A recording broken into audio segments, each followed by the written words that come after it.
Assalamualaikum warahmatullahi wabarakatuh. Bagaimana kabar Ananda semua? Alhamdulillah baik.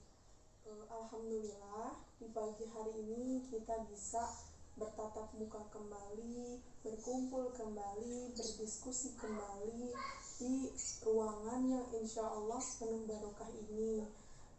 Sholawat serta salam tak lupa kita junjungkan kepada Nabi besar kita, yakni Nabi Muhammad Sallallahu Alaihi Wasallam.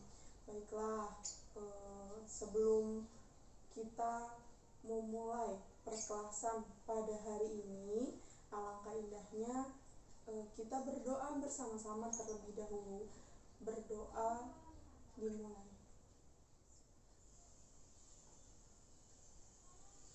Berdoa selesai. Terima kasih yang sudah berdoa dengan hikmat. Semoga doa dari Ananda semua diijabah oleh Allah SWT. Amin. Baiklah, selanjutnya Ibu akan mengabsen terlebih dahulu kehadiran Ananda semua.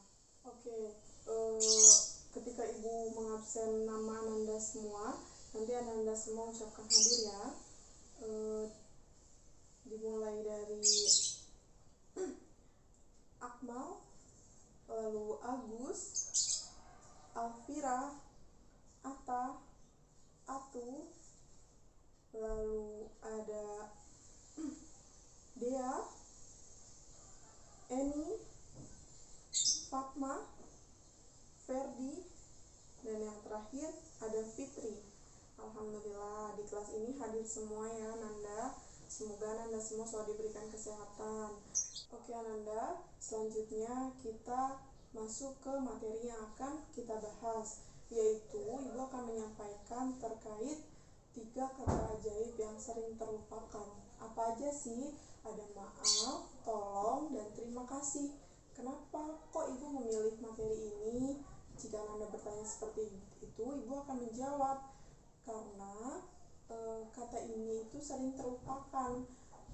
Biasanya nih ada teman dekat, karena sudah merasa dekat, kata maaf, tolong, serta terima kasih itu dilupakan begitu saja karena menganggap kita ini sudah dekat, nggak perlu basa-basi seperti itu. Nah itu yang perlu diperhatikan ya Nanda.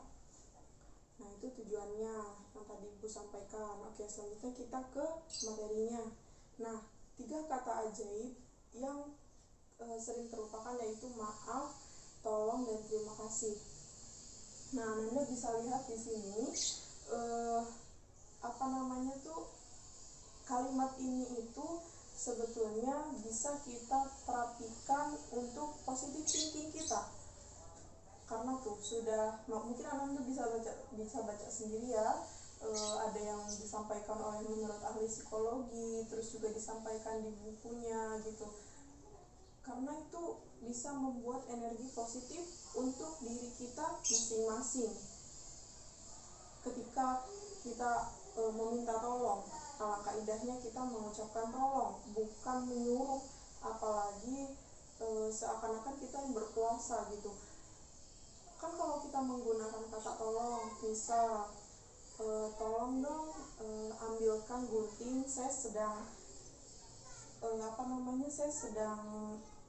menempel ini gitu. Jadi kan lebih enak ya, lebih ke aura positif kitanya tuh dapat gitu, ke teman kitanya juga enak gitu.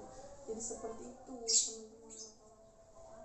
Nah karena sejatinya manusia itu kan makhluk sosial ya Nanda semua ya, sama-sama kita ketahui. Jadi makhluk sosial adalah makhluk yang sangat amat membutuhkan komunikasi. Ketika kita membangun komunikasi dengan lawan bicara kita itu sangat baik, otomatis lawan bicara kita pun akan meresponnya dengan baik. Karena kita harus berpikir seperti ini, bagaimana jika itu atau komunikasi itu terjadi pada diri kita. Jika komunikasi itu baik, secara tidak langsung kita pun akan merasa senang, merasa happy, terus merasa bangga, karena sejatinya manusia tuh ingin dihargai gitu. Jadi kata maaf, tolong, serta terima kasih itu adalah hal yang harus dikonsumsi untuk membangun energi positif di dalam komunikasi antara komunikan dan komunikator. Seperti itu Ananda semua, semoga bisa dipahami ya. Baiklah Ananda semua, kita lanjut ke pembahasan inti kita. Bisa dilihat di samping kiri ibu ada slide yaitu kata maaf.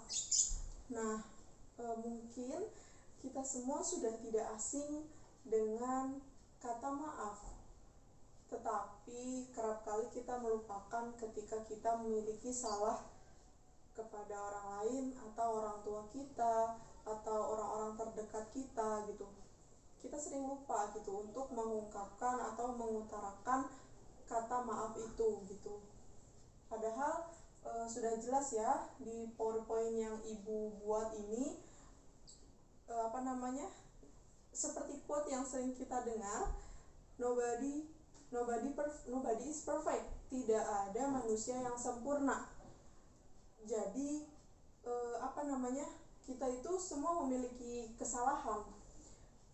Tidak ada yang sempurna, baik perempuan, baik laki-laki, semuanya punya kesalahan, apapun itu bentuknya.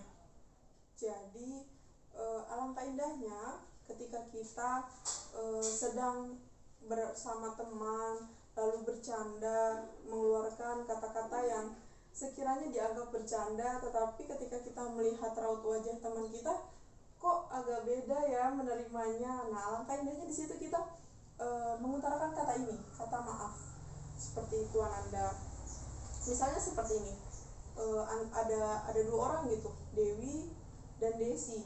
Mereka sedang bercanda. Desi ini memiliki tubuh yang gendut, sedangkan Dewi itu kurus tubuhnya. Nah, si Dewi ini iseng sama Desi, kayak, Des, kok lu gendut banget sih gitu. Mungkin Desi akan melontarkan senyuman, tetapi senyuman itu beda, bukan senyuman bahagia yang Desi terima, melainkan kok teman saya seperti ini gitu, mencela atau mengatakan hal tersebut. Padahal kan ya udah, kita nerima tubuh kita itu masing-masing lah, hak kita gitu. Apapun bentuk tubuh kita tuh hak kita, bukan urusan orang lain. Jadi Dewi, ketika Dewi sadar, itu harusnya langsung mengucapkan, mohon maaf Desi, tadi saya nggak sengaja, niatnya saya bercanda, tapi maaf kalau memang itu menyakiti hati Desi gitu. Nah, mungkin Desi di situ akan mendapatkan energi positif dan iya, tidak apa-apa Dewi. Nah, di situ terjadilah komunikasi yang baik antara Desi dan Dewi. Karena menurut penelitian pun, ketika kita itu mengucapkan kalimat maaf, itu tuh kita akan mempengaruhi diri kita, mempengaruhi energi positif yang ada di dalam diri kita gitu. Seperti itu Ananda semua. Oke, di bagian bawah ini Ananda bisa baca semua kan ya, inti dari yang PowerPoint yang di bawah ini Ibu coba jelaskan ya. Jadi ketika Ananda semua itu berbicara atau mengatakan kata maaf, tidak cukup di dalam mulut saja gitu. Kayak tadi contohnya Desi sama Dewi, Des, sorry ya, atau Des, maaf ya, itu nggak cukup gitu. Tetapi bagaimana Dewi ini meyakinkan bahwasannya memang Dewi ini salah mengatakan hal itu kepada Desi, sehingga Desi bisa merasakan ketulusannya Dewi itu mengucapkan kata maaf itu gitu, kayak, Des, sorry ya gitu. Jadi kayak benar-benar pengungkapan dari dalam hati Dewi itu yang ternyata memang kata atau tadi candaan tadi itu yang saya lontarkan itu salah gitu. Maka dari itu Desi pun akan menerimanya dengan tulus hati gitu, pengungkapan maaf dari Dewi itu. Seperti itu Ananda semua. Oke, selanjutnya di sini ada kata tolong. Nah, seperti yang udah tadi di awal Ibu bahas, bahwasannya manusia itu adalah makhluk sosial yang dimana satu sama lain saling membutuhkan. Tapi nyatanya manusia itu kerap kali lupa akan kata tolong ini, sehingga ketika dia ingin mendapatkan bantuan, jatuhnya seperti menyuruh gitu, bukan meminta tolong dengan baik gitu. Misalnya dari teman dekat gitu kan, dia lupa gitu akan kata tolong, alhasil seperti ini yang dilontarkan, ambilin pensil gua dong, ambil pulpen gua dong. Hal-hal yang seperti itu yang kesannya seperti menyuruh, dan diterimanya tuh seperti kayak kurang enak gitu di dalam diri yang ingin membantunya gitu. Coba kita kita terapkan dalam diri kita masukkan ke dalam mindset kita bahwasanya kata tolong itu sangat penting untuk diucapkan ketika ingin mendapatkan bantuan. Misal seperti ini, kita gunakan nama Desi dan Dewi lagi ya. Desi dan Dewi ada dalam satu ruangan, tetapi dengan aktivitas masing-masing. Desi main laptop, Dewi ngeguntingin karena ingin membuat sebuah karya. Nah, Desi ini membutuhkan gunting yang sedang dipakai oleh Dewi. Maka Desi ini mengucapkannya harus dengan baik-baik karena lagi dipakai. Seperti ini harusnya yang ibu contohkan ya. Dew, tolong dong pinjam dulu guntingnya sebentar, saya butuh nih untuk menggunting kertas ini sedikit aja, nanti dibalikin lagi. Secara tidak langsung Dewi itu merasa dihargai. Dewi itu merasa, wah, teman saya sopan banget, baik banget. Seperti itu Ananda semua. Jadi Dewi itu dengan tulus memberikan, iya Des, ini apa sih yang enggak buat kamu. Nah itu kan walaupun mereka berteman dekat, tetapi kata-kata tiga kata ajaib itu yang tadi sudah sesuai dengan materi hari ini tidak terlupakan gitu, sudah ditempelkan di dalam mindset Ananda semua. Pokoknya mahasiswa ibu ini harus toleransinya tuh harus tinggi. Siapapun yang ada di sampingnya perlakukan dengan baik, karena itu kita akan mendapatkan perlakuan yang baik kepada diri kita. Mindset ibu itu selalu bilang seperti ini, kalau kamu mau diperlakukan dengan baik, kita harus melakukan kepada orang lain terlebih dahulu. Karena bagaimanapun, gimana pun, ketika kita ingin mendapat respon baik, ya kita harus memberikan respon terlebih dahulu gitu. Seperti itu Ananda semua. Semoga Ananda semua bisa memahaminya ya. Nah, ini kata tiga ajaib yang terakhir. Ada terima kasih. Terima kasih. Kata ini tuh sering dilupakan banget oleh siapapun. Minta tolongnya gampang. Tadi yang kalau yang tadi kata tolong itu gampang diucapkan, terima kasihnya lupa. Tolong dong ambilin meja, udah diambilin, langsung dipasangin, nggak bilang lagi terima kasih. Kan itu tidak menghargai usaha apa yang temannya berikan, apa yang temannya tolong gitu. Jadi alangkah indahnya kata tolong dan terima kasih itu bergandengan tangan di mindset Ananda semua. Misal nih, tolong dong ambilin kursi. Nah diambil nih sama temennya.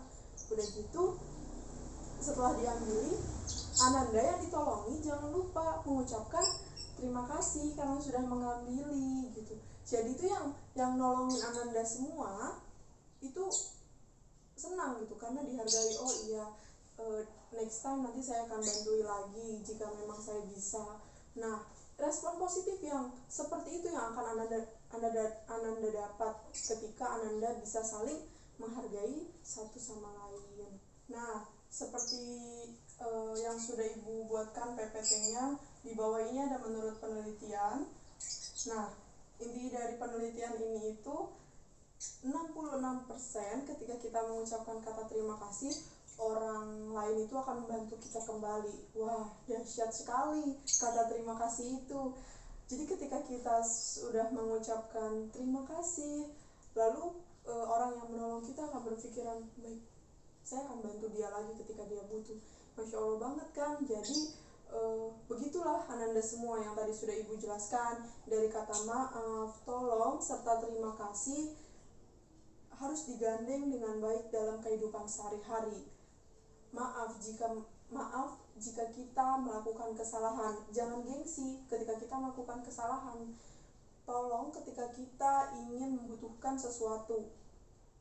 Tolong jangan lupakan kata tolong ini ketika kita minta tolong pada siapapun itu, keluarga, lalu teman dekat, terus orang yang gak kita kenal tapi kita butuh bantuan. Setelah kata tolong, nah terima kasih kita utarakan.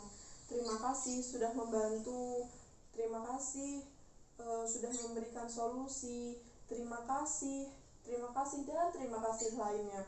Banyak sekali yang harus kita mulai dari diri kita sendiri, sehingga orang lain akan mencontoh perbuatan positif kita, karena sesungguhnya energi positif itu akan menular, teman-teman. Jadi kayak gini, misal tadi Desi sama Dewi. Desi ini anaknya pemalas, Dewi ini rajin. Nah, rajin dalam tanda kutip tuh dia rajin bekerja, terus juga sopan, rajin dalam hal apapun itu. Nah, secara tidak langsung si Desi ini akan menengok perbuatan hal-hal baik Dewi. Nah, udah gitu pasti saling memperbaiki perilaku yang kurang baiknya. Seperti itu Ananda semua, atau teman-teman mahasiswa yang Ibu banggakan. Semoga Ananda semua bisa menerapkan hal-hal baik di kehidupan sehari-hari. Nah, sudah di akhir, dan di sini ada kata terima kasih. Di bawah kata terima kasih ada quote dari Ibu pribadi. Ketika kita ingin menolong seseorang, tolong jangan dilihat siapa yang ditolongnya, tapi lihat apa kebutuhan yang akan ditolongnya.